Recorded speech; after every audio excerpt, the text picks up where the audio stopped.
Okay. So, Samsung 55 inches guys. 55 inches. Ang model niya ay UA55TU 8080G. Mayroon na rin pala ako nito na-upload na ganitong model. Pero iba yata ang issue nun. Ito guys, flickering display. Ang problema nito nandito sa left side ng COF. So nagtry ako na ihang yung left, nag-display pero mayroon pa ring flickering. Siyempre natural, wala yung display yung left side. So ibig sabihin okay yung left side. Ang naging problema yung right.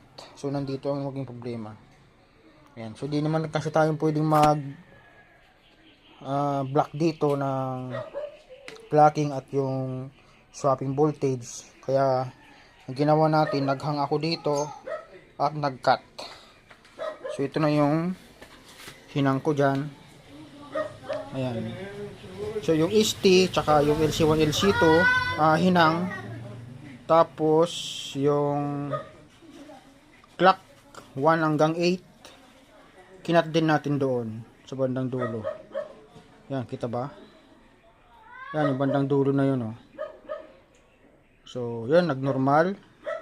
Nagnormal yung display. Yan. Ito na siya. Yan, nag-on na siya. Ayun ba? Ayun, nag-backlight na. Yan.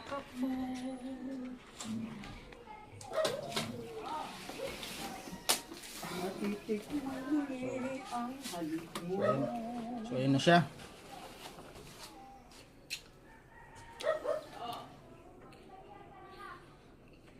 Yan.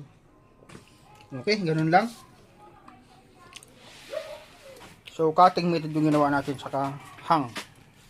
Oh. Bakit? May problema ka?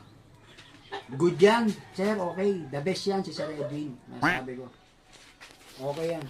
Bula ka lang. May kailangan ka yata eh. Ito, 166. 166. Yan, sabi ko na nga.